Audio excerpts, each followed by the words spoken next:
Selamat pagi, selamat hari Minggu umat yang dikasihi Tuhan. Shalom. Damai sejahtera dan kesehatan kiranya selalu beserta kita semua. Selamat datang bagi umat yang baru pertama kali hadir. Majelis mengucapkan selamat beribadah dan bersekutu di GKJ Joglo. Agar ibadah dapat berjalan dengan hikmat, kami mengingatkan kembali agar menonaktifkan handphone atau diubah ke nada silent atau getar.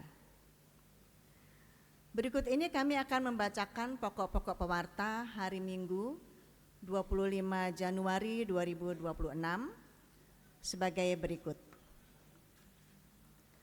Persidangan Majelis bulan Februari. Persidangan Majelis Harian akan diselenggarakan pada hari Jumat tanggal 13 Februari 2026 dan persidangan Majelis Pleno akan diselenggarakan pada hari Jumat tanggal 27 Januari 2026. Bagi Bapak Ibu Saudara yang memiliki keperluan gerejawi, dipersilahkan untuk menghubungi majelis wilayahnya masing-masing. Tukar pelayan firman Sinode GKJ. Dalam rangka hari ulang tahun ke-95 Sinode GKJ akan diselenggarakan tukar pelayan firman Sinode GKJ dengan jadwal sebagai berikut. 1.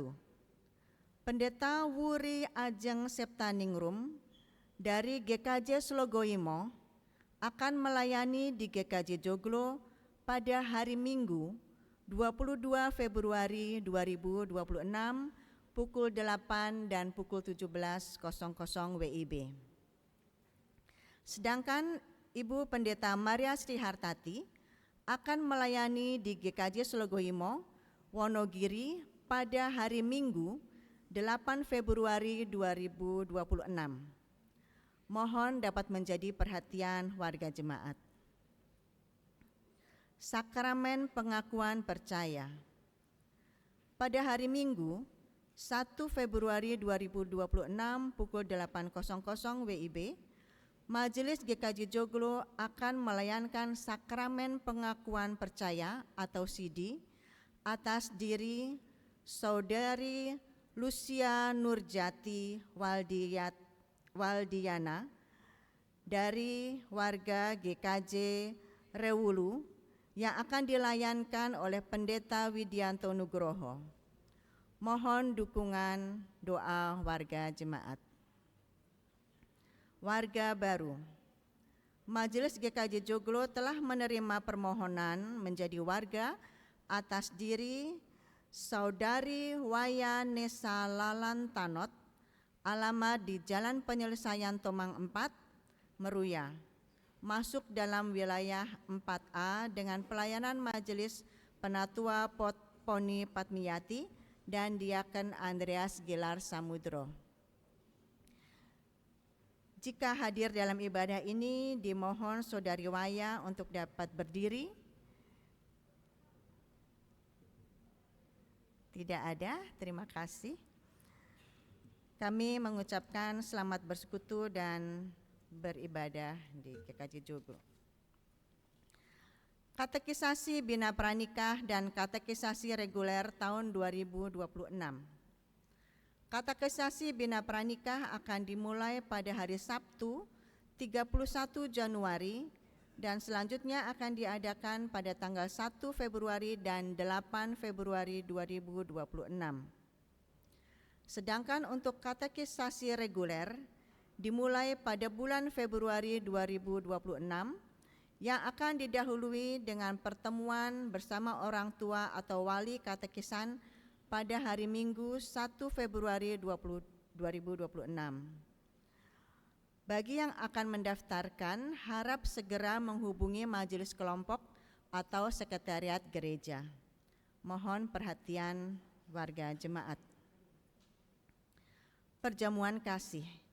Usai ibadah, marilah kita dengan semangat guyup rukun sebagai saudara seiman, kita mempererat persekutuan kita sambil menikmati hidangan sederhana dalam perjamuan kasih di area GSP. Untuk berita komisi, panitia, dan berita lain yang lebih lengkap dapat dibaca dalam pewarta digital yang sudah diberikan di WAG kelompok ataupun di dalam aplikasi GKJ Joglo. Umat yang dikasihi Tuhan, marilah kita mempersiapkan hati, pikiran, dan fokus kita kepada Tuhan dalam ibadah pada pagi hari ini. Ibadah hari ini mengangkat tema menjadi penjala manusia yang berdasar dari Injil Matius 4 ayat 18 sampai 22. Ibadah akan dipimpin oleh Pendeta Esther Rela Intarti dari GKJ Pondok Gede. Saudara yang terkasih, kita akan segera mulai ibadah ini dengan kami undang untuk bangkit berdiri dan bersama-sama menyanyikan pelengkap Kidung Jemaat 242 bait 1 dan 2, Seindah Siang Disinari Terang.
Jemaat yang terkasih di dalam Tuhan, marilah di dalam ibadah yang kudus ini, masing-masing di dalam hati kita mengaku demikian. Pertolongan kita adalah di dalam nama Tuhan yang menjadikan langit dan bumi.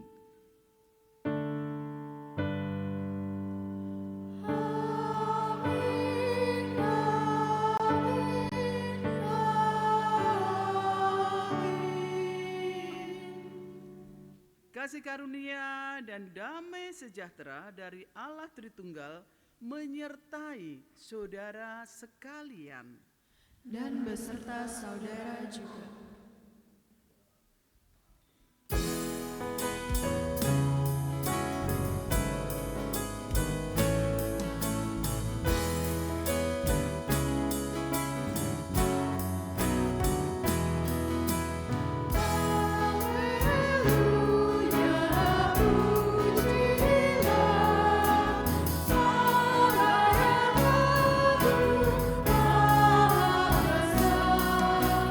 Yeah.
Saudaraku, Allah adalah kasih. Ia rindu kita hidup saling mengasihi. Marilah kita menghayati dan mengucapkan hukum kasih bersama-sama dari Injil Matius 22 ayat 37 sampai dengan 40 yang demikian.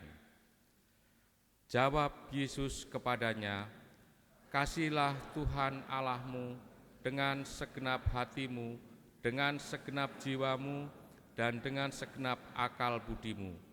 Itulah perintah yang terutama dan yang pertama. Perintah yang kedua yang sama dengan itu ialah, kasihilah sesamamu manusia seperti dirimu sendiri. Pada kedua perintah inilah tergantung seluruh hukum Taurat dan kitab para nabi." Saudara yang terkasih, marilah kita memohon pengampunan Tuhan dalam doa pribadi. Umat dipersilahkan untuk mengambil waktu teduh memanjatkan doa pengampunan Tuhan. Mari kita berdoa.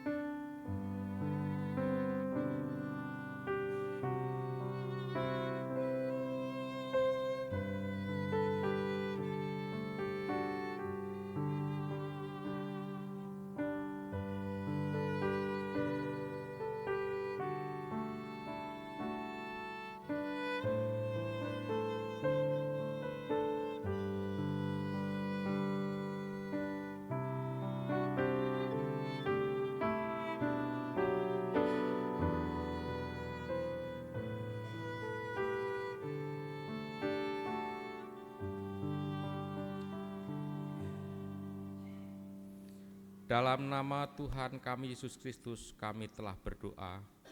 Amin. Saudara yang terkasih, marilah kita mengungkapkan kesungguhan hati kita untuk hidup saleh dan benar dengan bersama-sama nyanyikanlah Kidung Baru 204 bait 1 sampai dengan 2, di dunia yang penuh cemar.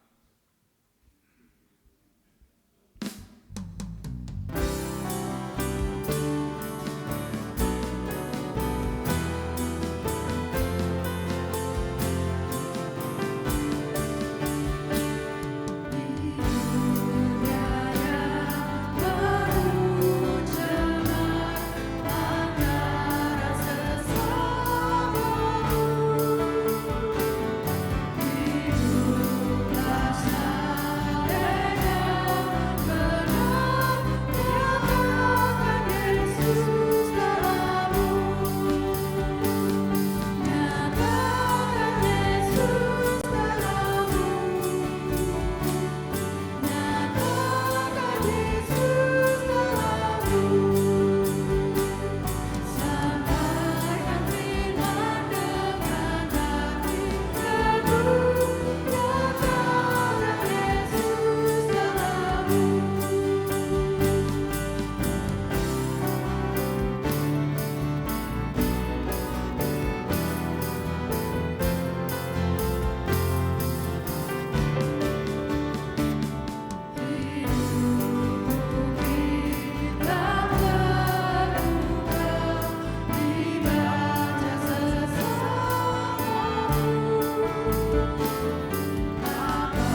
Saudara-saudara yang terkasih di dalam Tuhan, kita bersyukur bahwa kita diberi kesempatan untuk mengaku dosa, dan hidup kita pada akhirnya selalu ada pengharapan terus, dan kasih Tuhan kita rasakan di dalam pengharapan itu, sehingga arah hidup kita itu ada satu hal yang menjadi fokus kita. Dan hari ini kita mendapatkan satu kekuatan di dalam berita anugerah, yaitu dari Yohanes 12 ayat 26, demikian firman Tuhan. Siapa yang melayani aku, ia harus mengikut aku. Dan di mana aku berada, di situ pun pelayanku akan berada.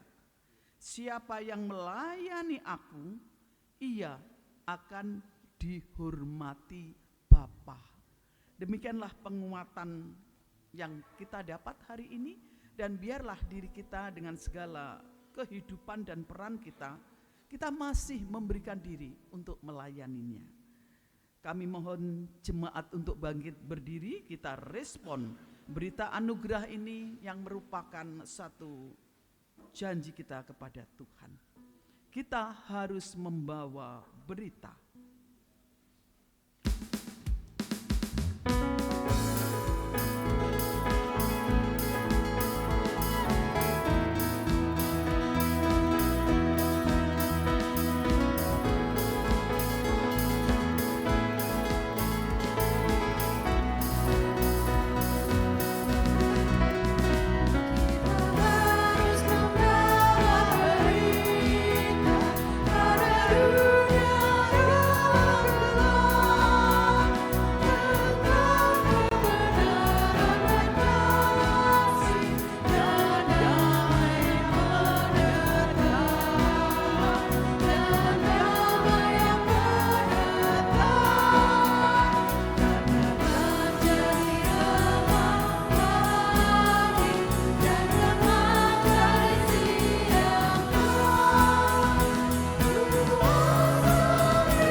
Di dalam satu ibadah, firman Tuhan menjadi yang utama.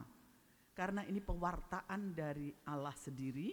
Untuk itu marilah dengan keterbatasan kita sebagai manusia yang kadangkala agak sulit memahami akan pewartaannya, biarlah Tuhan menyertai kita. Mari kita berdoa.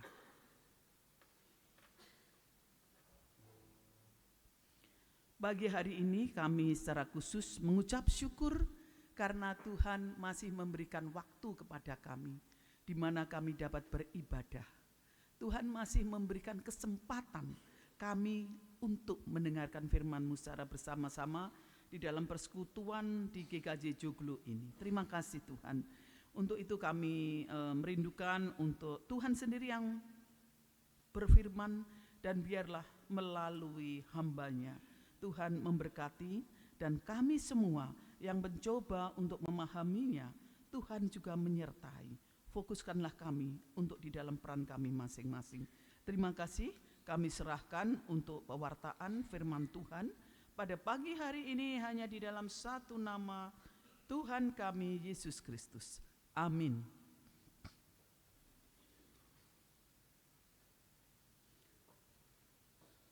Pagi hari ini kita akan membaca bersama di dalam satu fokus di dalam Matius 4 ayat 18 sampai dengan 22. Matius 4 ayat 18 sampai dengan 22. Demikian firman Tuhan. Yesus memanggil murid-murid yang pertama. Ketika Yesus sedang menyusur Danau Galilea, ia melihat dua orang bersaudara, yaitu Simon yang disebut Petrus dan Andreas saudaranya. Mereka sedang menebarkan jala di danau, sebab mereka penjala ikan. Yesus berkata kepada mereka, "Mari, ikutlah aku dan kamu akan kujadikan penjala manusia." Mereka pun segera meninggalkan jala mereka dan mengikuti Dia. Dari sana Yesus meneruskan perjalanan dan melihat dua orang bersaudara yang lain, yaitu Yakobus anak Zebedius dan Yohanes saudaranya. Bersama ayah mereka, Zebedius sedang membereskan jala di dalam perahu. Yesus memanggil mereka, dan mereka segera meninggalkan perahu serta ayahnya, lalu mengasihi Dia. Saudara-saudara, berbahagialah yang mendengarkan firman Allah dan yang memeliharanya. Haleluya. Haleluya, haleluya, haleluya.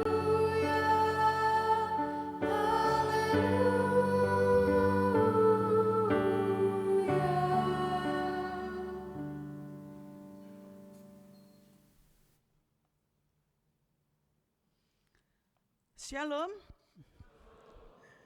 Kita akan mengakhiri di tahun 2026, mengakhiri bulan Januari. Jadi kita di akhir minggu ini, tanpa terasa hampir menyelesaikan 1 bulan. Saudara-saudara, kalau kita melihat satu waktu ini begitu cepat sekali. Kemarin baru Natalan, baru tahun baru, dan sekarang mau mengakhiri bulan Januari. Hidup kita itu kayaknya cepat sekali. Sangat cepat kalau menurut saya.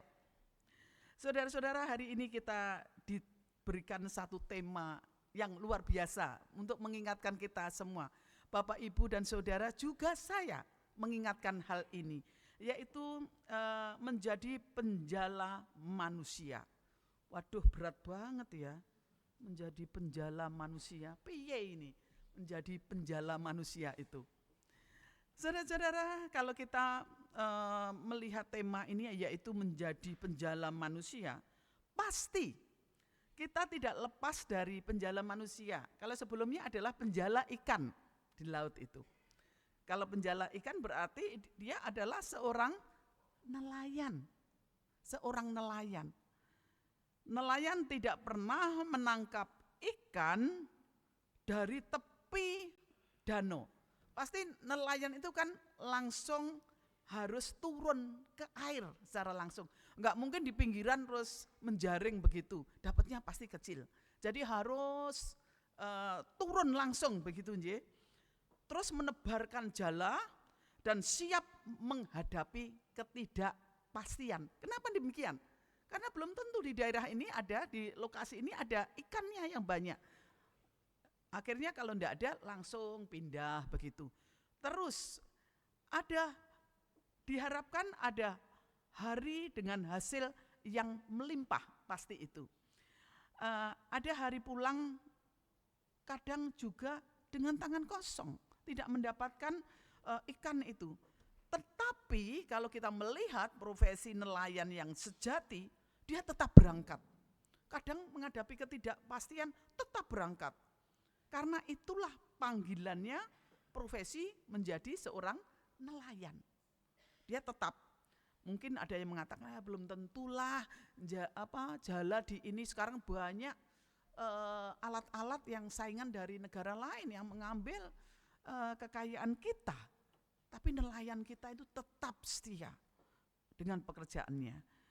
Saudara-saudara, demikian juga dengan kehidupan kita. Kalau kita bicara nelayan, kita sibuk dengan pekerjaan. Masing-masing punya profesi. Jangan ada yang mengatakan, kan saya jadi ibu rumah tangga saja. Loh, menjadi ibu rumah tangga itu luar biasa. Dari pagi sampai malam terus aktivitasnya. Kalau bekerja di luar, pagi sampai ditentukan paling jam 4, jam 5, ya udah selesai, pulang ke rumah istirahat. Semua mempunyai pekerjaan.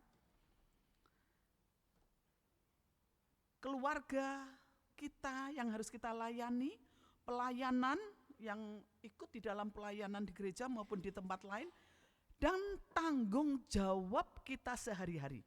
Masing-masing pasti mempunyai tanggung jawab. Kita menata dalam hidup kita itu jala kita. Namun seringkali kita lupa bertanya di dalam kita menempatkan jala kita di tempat masing-masing. Apakah di tengah kesibukan kita dengan jala kita itu, kita masih mendengar panggilan Tuhan? Ini yang perlu kita pertanyakan. Sehingga di dalam Matius 4 ayat 18 sampai 22 yang baru saja kita dengar dan kita baca, Yesus memanggil murid-muridnya saat itu bukan di tempat bait Allah. Seperti majelis-majelis yang ada di gereja ya, didatangi di rumah dan juga di gereja dipersuasif untuk menjadi majelis. Yesus memanggil murid-muridnya bukan di bait Allah, melainkan di tepi danau, di tempat kerja.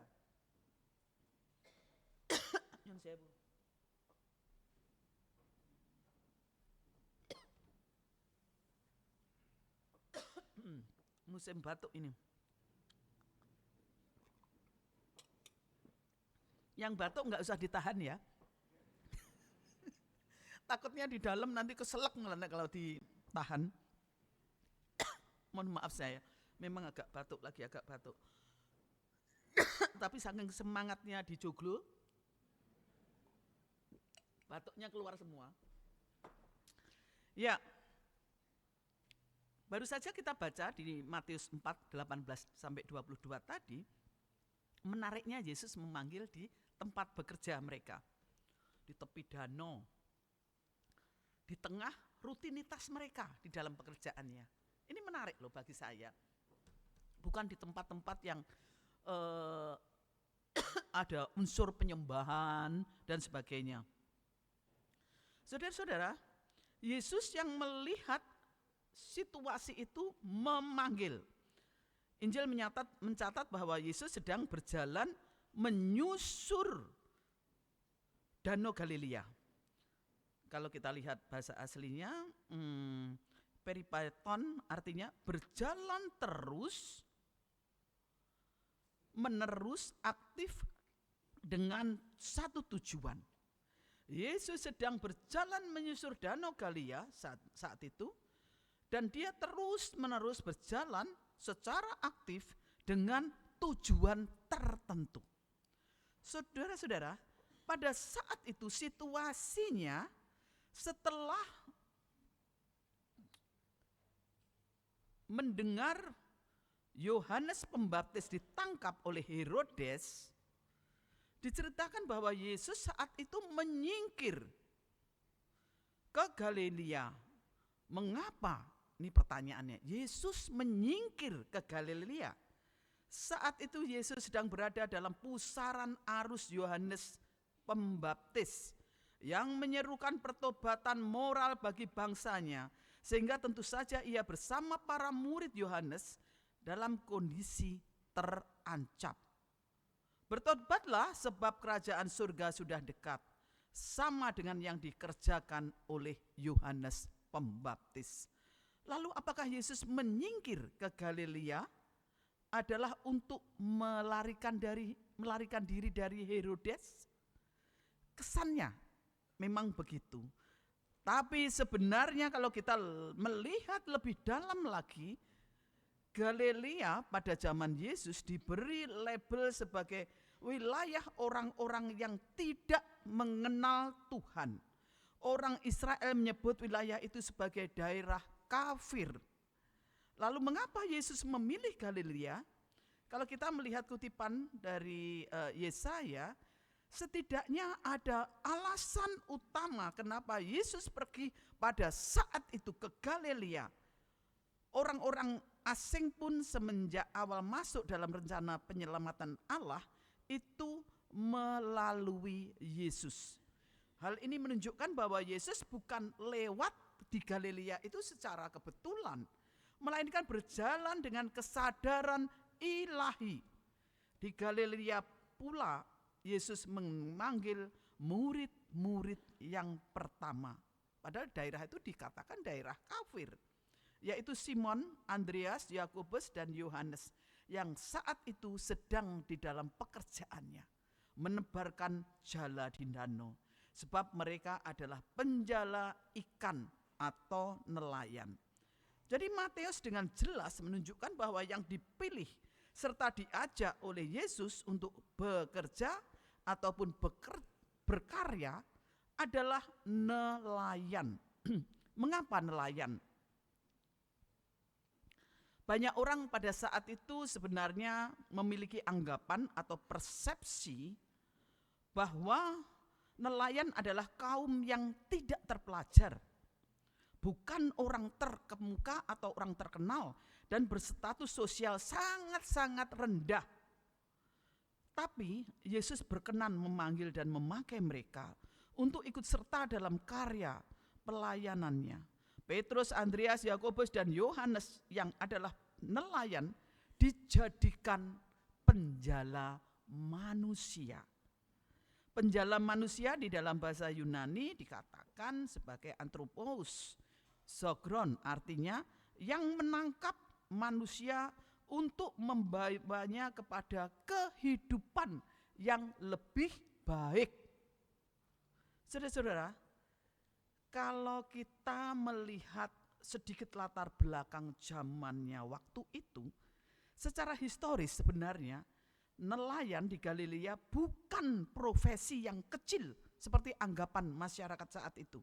Dari penelitian sosial Perjanjian Baru menunjukkan bahwa industri perikanan di Danau Galilea adalah industri ekonomi penting pada abad pertama. Mereka terikat pada pajak Romawi, sistem distribusi ikan yang luar biasa, dan kerja keluarga lintas generasi. Saudara-saudara, artinya coba kita selami lebih lanjut, ternyata Simon, Andreas, Yakobus, dan Yohanes meninggalkan jala dan perahu untuk menjawab panggilan Yesus saat itu. Mereka tidak meninggalkan sesuatu yang sepele, bukan seperti anggapan orang, tetapi struktur hidup yang sangat mapan saat itu. Lebih dari itu, dalam tradisi Yahudi pada masa itu, murid saat itu di dalam tradisi Yahudi biasanya memilih rabi atau guru, bukan sebaliknya seorang murid didatangi. Mereka datang kepada rabi dan berkata, "Aku ingin belajar darimu." Tetapi luar biasa, Yesus saat itu membalikkan persepsi itu. Ia datang, dia yang memanggil, mendatangi murid-muridnya. Ini menunjukkan bahwa mengikut Yesus bukan hasil ambisi manusia, tetapi inisiatif dari anugerah Allah. Saudara-saudara, ketika dikatakan Yesus melihat Simon dan Andreas, dikatakan dengan kata eiden, yang berarti melihat dengan perhatian mendalam. Yesus pada saat melihat Simon dan Andreas, ada satu perhatian yang mendalam. Artinya Yesus tidak sekedar melihat secara fisik pekerjaannya, tetapi mengenal hidup mereka berdua. Jadi sudah mengenal hidup mereka berdua. Sehingga bagi kita, jemaat GKJ Joglo yang luar biasa besarnya, ini adalah kabar penghiburan bagi kita. Kita diingatkan kembali. Kenapa? Karena Tuhan itu melihat kita tidak hanya di tempat-tempat tertentu yang kelihatannya holy begitu, tetapi di tengah pekerjaan kita masing-masing. Kita punya profesi masing-masing, kita punya pergumulan masing-masing, kita punya rutinitas masing-masing. Bukan menunggu kita sempurna, ini pengharapan yang besar. Tetapi datang sebagaimana keadaan kita. Tuhan memanggil di dalam segala kondisi kita. Panggilan itulah pada akhirnya yang mengubah arah hidup. Sehingga di dalam ayat 19 dengan jelas dikatakan, mari ikutlah aku dan kamu akan kujadikan penjala manusia. Kalimat ini sangat kaya maknanya. Yesus mengatakan, datanglah, ikutlah di belakangku. Artinya adalah mengikut Yesus berarti berjalan di bawah arah dan otoritas Tuhan. Kalau kita menyerahkan diri untuk dipanggil Tuhan, apapun kondisinya, apapun profesi kita, kita harus mau untuk berjalan di bawah arah dan otoritas Tuhan. Sehingga kita lekat terus. Disinilah saudara-saudara, di awal tahun kita diingatkan bahwa hidup kita itu bukan milik kita sendiri. Hidup kita itu bukan sebagaimana kemauan kita sendiri. Kalau aku pengen ini, nyaman ini dan sebagainya, pikiranku bukan itu. Kita diingatkan bahwa kita kalau menyerahkan diri untuk dipanggil, kita sekali lagi berjalan di bawah arah dan otoritasnya. Saudara-saudara, bentuk kata ini menunjukkan proses ke depan, bukan tuntutan instan. Artinya sangat jelas saudara-saudara di sini.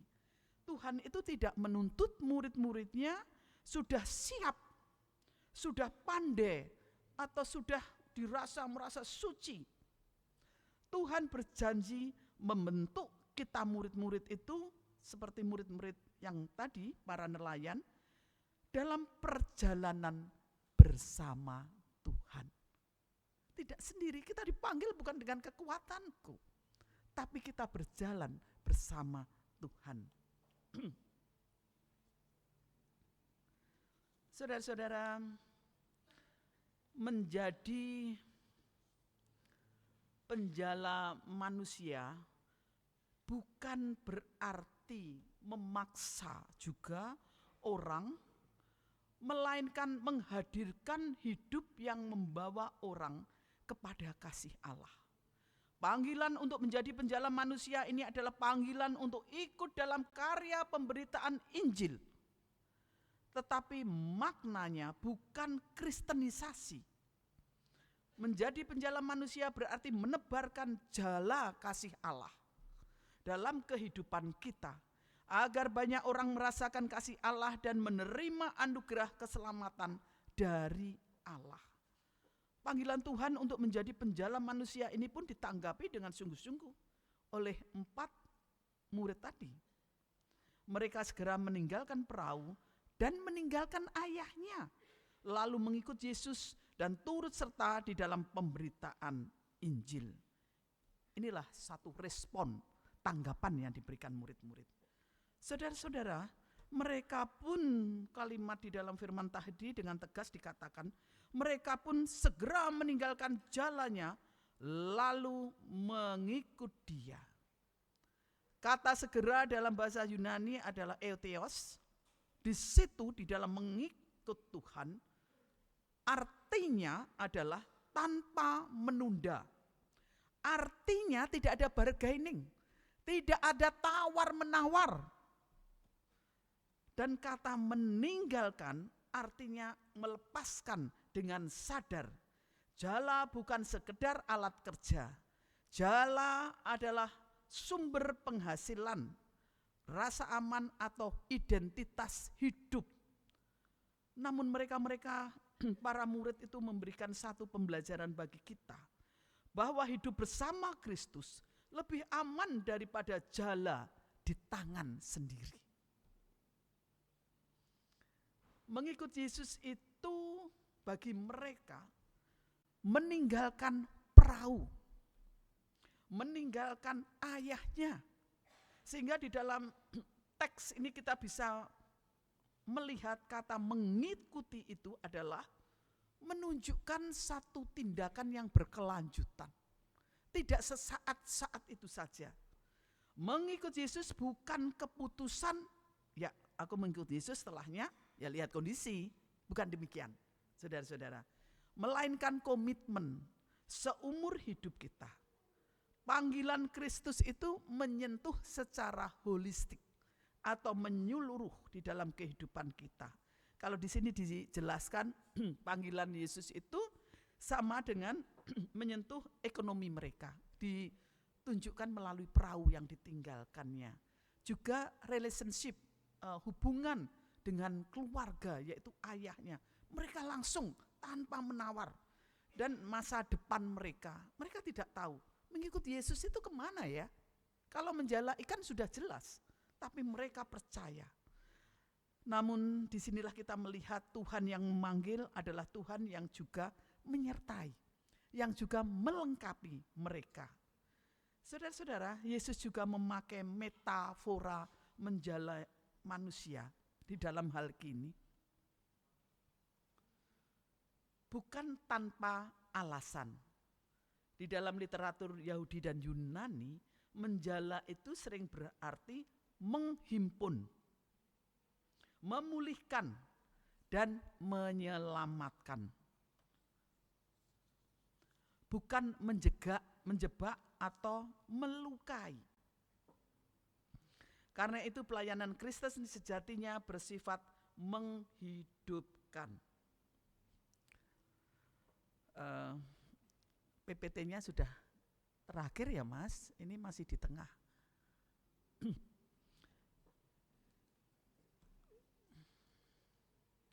Saudara-saudara, menjadi penjala manusia tidak berarti semua harus berdiri di mimbar seperti saya. Bukan seorang pendeta saja, bukan. Tetapi kita semua, setiap orang dipanggil dengan profesi, dengan peranannya, dengan tanggung jawabnya masing-masing. Tidak ada yang mengatakan, aku enggak sanggup, aku enggak layak, aku enggak. Semuanya tidak. Kita semua yang percaya kepada Tuhan Yesus harus mau untuk menjadi saksi Kristus di tempat kita masing-masing. Seperti murid-murid Yesus tadi. Di keluarga, kita bisa menjala dengan kasih kita. Dengan peranan kita, dengan kasih sayang kita. Bukan pendendam, bukan penghakiman, bukan emosional dan sebagainya. Tapi dengan kasih kita, dengan kesabaran kita, dan siap untuk memberikan selalu pengampunan. Dan banyak lagi peran-peran yang bisa kita lakukan. Di tempat kerja kita bisa menjala dengan kejujuran kita, dengan integritas kita, dengan tanggung jawab kita, dan banyak lagi yang bisa kita kerjakan. Di gereja kita bisa menjala dengan kerelaan, bukan paksaan, melayani dan hati yang menerima. Bukan harus menjadi majelis di depan. Di gereja banyak hal yang bisa kita kerjakan, yang mendukung pelayanan ini. Di belakang sana tim Mulmet, ini luar biasa. Tidak hanya menyiarkan di sini, tapi di luar melalui YouTube dan sebagainya menjadi kesaksian. Sehingga setiap peran kita di gereja ini menjadi berkat untuk kemuliaan Tuhan. Saudara-saudara, gereja bukan akuarium. Gereja kita terutama yang menyimpan ikan, melainkan gereja ini adalah perahu yang mengutus nelayan. Sehingga saudara-saudara, dengan latar belakang ini kita bisa memahami bahwa mengikut Yesus adalah keputusan iman yang sadar dan beresiko. Beresiko untuk mengikut Tuhan. Karena dengan kejujuran kita, dengan integritas kita, itu kan resiko. Di dalam dunia yang penuh kadangkala kepalsuan. Panggilan murid bukan pelarian dari dunia, bukan hanya menyenangkan emosi kita secara rohani, tetapi pengutusan ke dalam dunia sehingga hidup kita ini menjadi berkat. Bukan hanya untuk kesenangan kita dengan nyanyian-nyanyian, dengan firman-firman yang untuk menyenangkan kita, bukan. Ada tanggung jawab di balik itu. Menjadi penjala manusia berarti terlibat aktif di dalam realitas kehidupan kita secara sosial. Bukan kita menghindarinya. Saudara-saudara, ini sangat relevan dengan jemaat kita saat ini. Yang hidup di tengah dinamika kota, pekerjaan, dan keluarga besar. Dan di akhir firman Tuhan ini saudara-saudara, Yesus masih berjalan di tepi danau kehidupan kita. Yesus melihat, masih memanggil, dan masih membentuk setiap umatnya. Marilah saudara, kita belajar menyerahkan jala-jala kita di dalam dunia ini, apapun bentuknya, dan berkata, Tuhan, pakailah hidupku. Kiranya saudara-saudara, jemaat GKJ Joglo menjadi jemaat yang setia, mengikut Yesus, dan dipakai Tuhan menjadi penjala manusia dimanapun kita berada. Kita siap, monggo Gusti. Amin.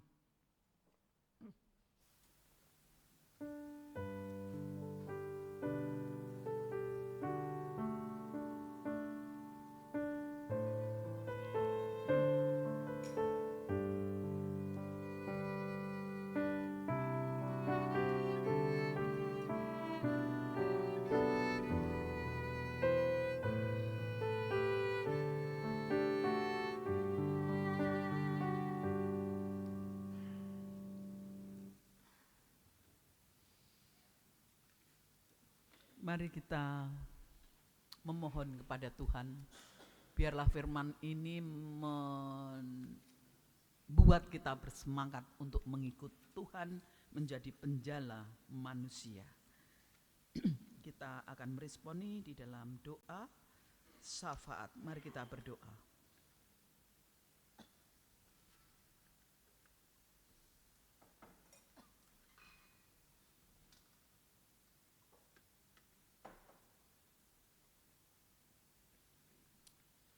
Terima kasih Tuhan untuk firman-Mu pada hari ini.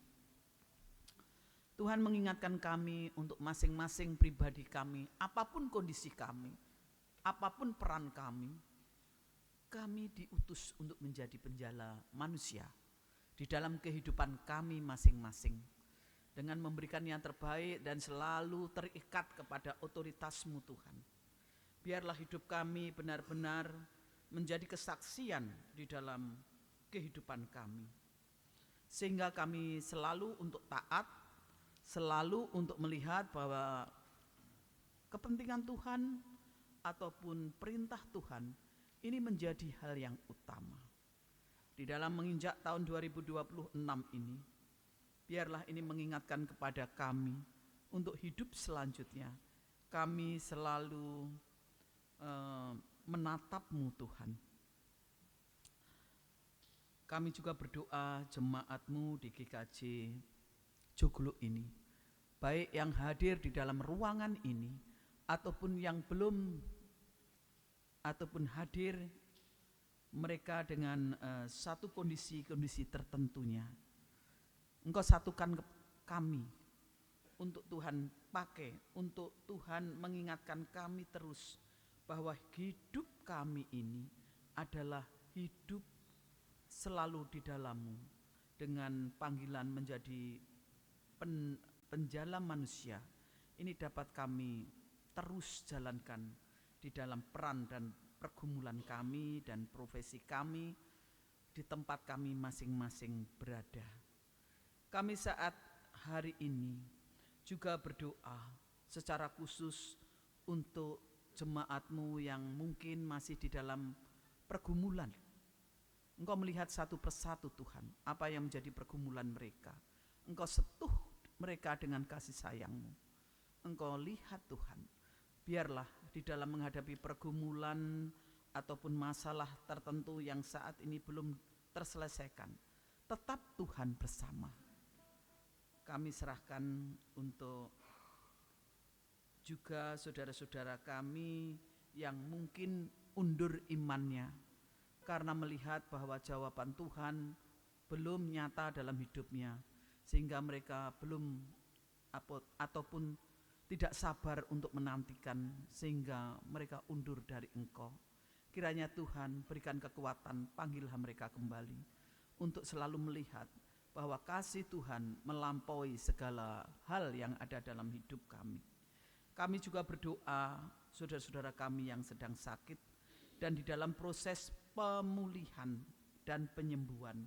Secara khusus untuk Bapak Ignatius Hekso Yudiono, Ibu Rini Subekti, Ibu Sri Lestari, dan juga saudara-saudara kami yang mungkin tidak melaporkan ke gereja, tetapi saudara-saudara kami ini sedang di dalam sakit, sedang di dalam pergumulan untuk menyembuhkan, ataupun mereka merasa enggan penyakitnya diketahui oleh saudara-saudara sepersekutuan.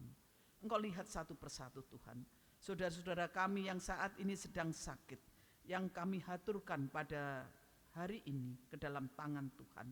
Kami percaya bahwa hidup ini adalah pemberian-Mu, dan kami menyerahkan hidup ini juga kepada Tuhan untuk segala pergumulan, sakit penyakit di dalam kehidupan ini. Kami serahkan mereka semua di dalam pemulihan dan juga di dalam cinta kasih keluarga, sehingga mereka boleh merasakan melalui keluarga ini kasih sayang Tuhan juga dirasakan. Kami juga berdoa untuk Bapak Ibu kami yang sudah adiuswo. Kiranya Tuhan menyertai di dalam kesehatan, kekuatan, dan tetap terus mereka memberikan yang terbaik di dalam kehidupan mereka untuk menjadi teladan bagi kami. Kami serahkan Bapak Ibu kami yang sudah adiuswo ke dalam tangan Tuhan. Kami juga menyerahkan jemaat kami yang saat ini sedang mencari pekerjaan ataupun menunggu pasangan hidup. Kiranya Tuhan, Engkau tahu apa yang mereka doakan, apa yang mereka rasakan atau mereka cari. Engkau lihat satu persatu Tuhan, tangan-Mu sangat panjang untuk bisa melihat, merengkuh saudara-saudara kami yang sedang menunggu jawaban dari Tuhan. Kiranya kami serahkan mereka semua ke dalam tangan-Mu. Kami juga berdoa untuk pergaulan dan pendidikan anak-anak kami, karena kami percaya anak di dalam keluarga kami adalah pemberian-Mu Tuhan. Kami sebagai orang tua biarlah mampu menjadi role model, biarlah kami juga mampu membimbing, mampu untuk di dalam mendidik mereka asih asah asuh untuk anak-anak kami. Pakailah kami sebagai orang tua untuk menjadi saksi-Mu Tuhan.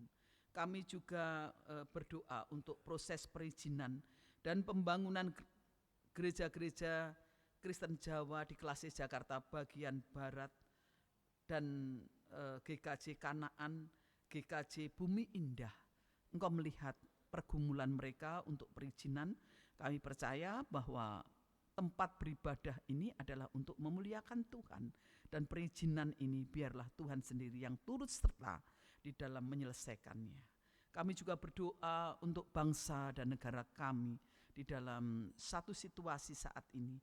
Adanya kebanjiran di mana-mana, adanya satu situasi alam yang kurang mendukung.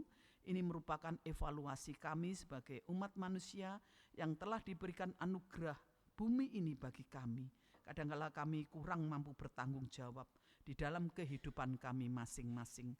Sehingga biarlah dengan hal ini kami juga berevaluasi untuk selanjutnya mampu untuk tetap bertanggung jawab di dalam pemberian-Mu. Kami juga berdoa untuk pimpinan-pimpinan yang mulai terungkap karena kasus-kasus tertentu. Biarlah ini menjadi pembelajaran bagi para pemimpin bangsa dan negara kami ini, bahwa Tuhan menghendaki keadilan, Tuhan menghendaki kesejahteraan bagi umat-Nya di negara kami ini. Sertai mereka semua. Berilah keadilan, kesejahteraan bagi bangsa dan negara kami. Terima kasih Tuhan.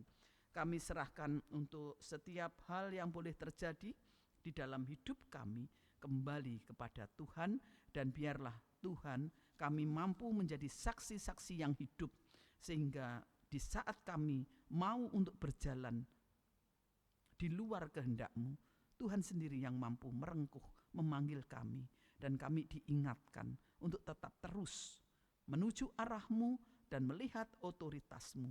Di dalam nama Tuhan Yesus kami naikkan doa-doa ini. Amin.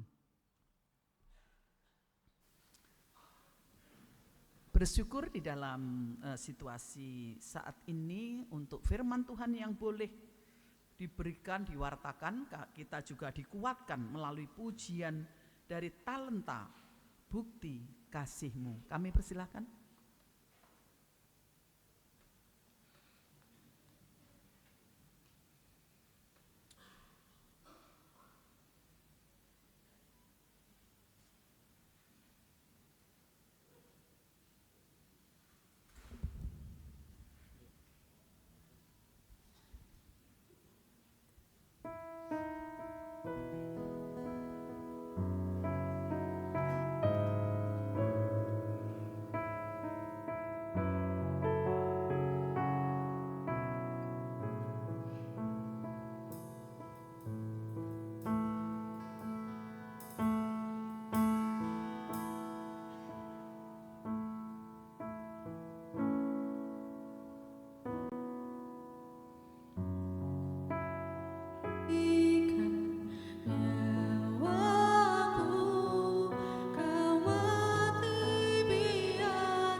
Terima kasih untuk persembahan pujian yang diberikan, kiranya dapat menjadi berkat bagi kita semua.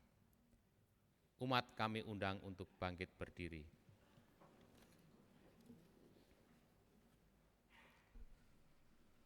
Marilah kita menyegarkan iman dengan mengucapkan pengakuan iman rasuli secara bersama-sama.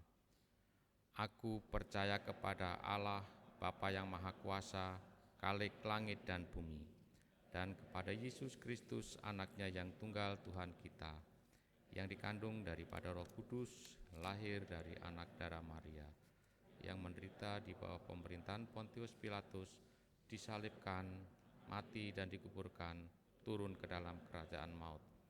Pada hari yang ketiga, bangkit pula dari antara orang mati, naik ke surga, duduk di sebelah kanan Allah, Bapa yang Maha Kuasa, dan akan datang dari sana untuk menghakimi orang yang hidup dan yang mati.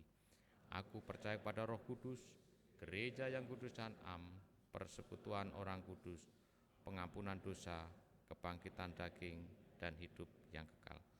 Umat dipersilahkan duduk kembali.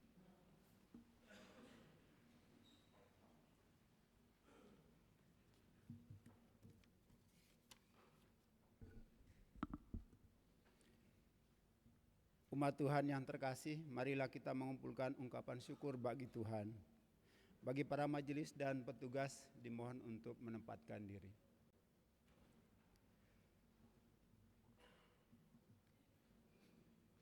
Persembahan yang akan kita kumpulkan pada hari ini adalah persembahan mingguan dan bulanan. Persembahan mingguan disampaikan melalui kantong persembahan ataupun scan kris yang tersedia di bangku jemaat. Dan persembahan bulanan melalui kotak persembahan atau transfer ke rekening yang tertera pada layar. Nas persembahan didasarkan pada surat 2 Korintus 8 ayat yang ke-12. Sebab jika kamu rela untuk memberi, pemberianmu akan diterima berdasarkan apa yang ada padamu, bukan berdasarkan apa yang tidak ada padamu. Persembahan akan kita kumpulkan dengan menyanyikan pelengkap Kidung Jemaat 149, bait 1, 2, dan 3. Ucap syukur pada Tuhan.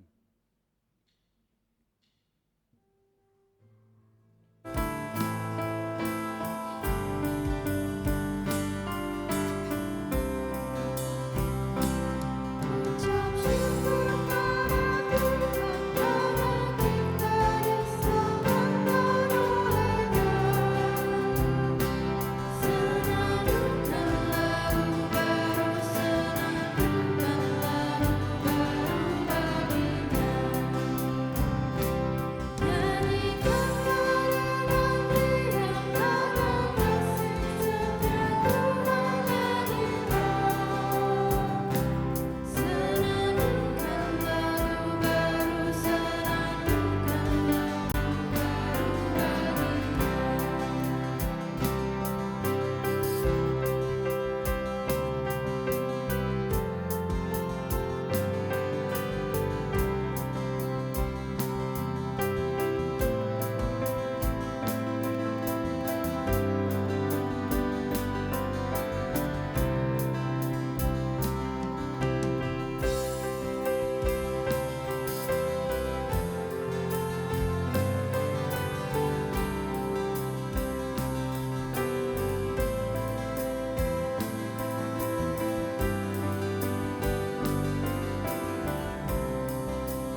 Mari kita bawa persembahan ini dalam doa.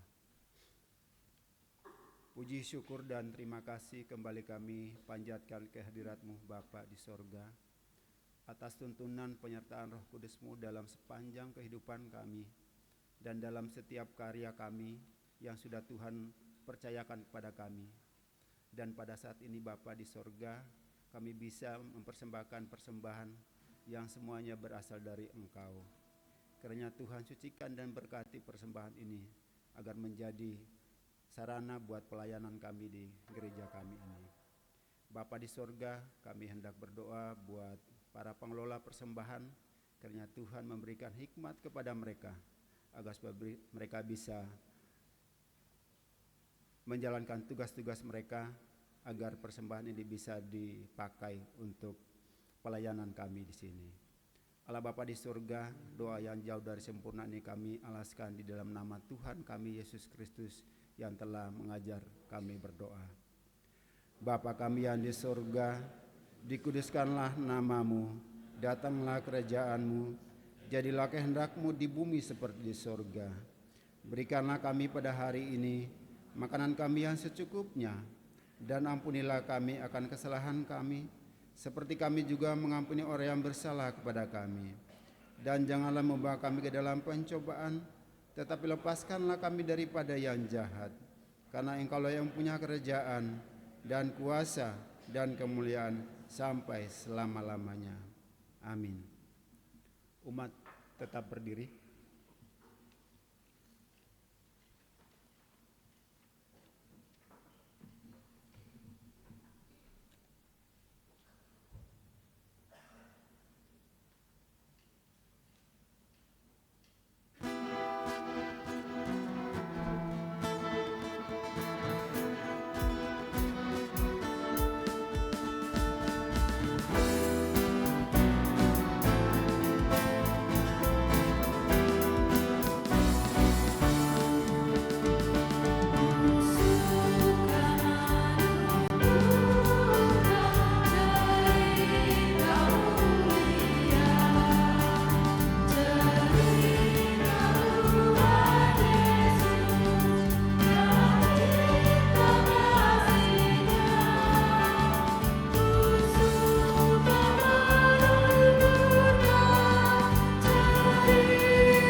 Jemaat yang terkasih di dalam Tuhan, kita akan mengakhiri ibadah ini, namun kita juga diberikan satu tugas dan tanggung jawab sebagai umat percaya, bahwa kita menjadi penjala manusia dimanapun, apapun, dan di dalam tanggung jawab dan peran kita dalam dunia ini.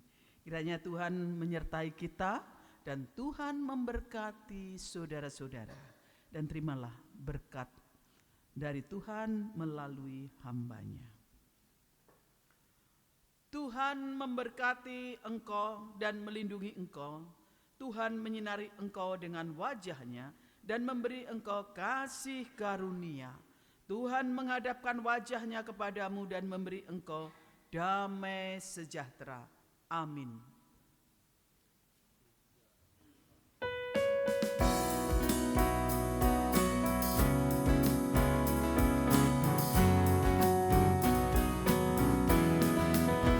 Tuhan mengutus kita ke dalam dunia, bawa pelita kepada yang gelap. Meski dihina serta dilanda duka, harus melayani dengan sepenuh. Dengan senang, marilah kita melayani umat-Nya. Dengan senang, berarti kita memuliakan nama-Nya. Sukacita. Tuhan mengutus kita ke dalam dunia, bagi yang sakit dan tubuhnya lemah. Meski dihina serta dilanda duka, harus melayani dengan sepenuh. Dengan senang, marilah kita melayani umat-Nya. Dengan senang, berarti kita memuliakan nama-Nya.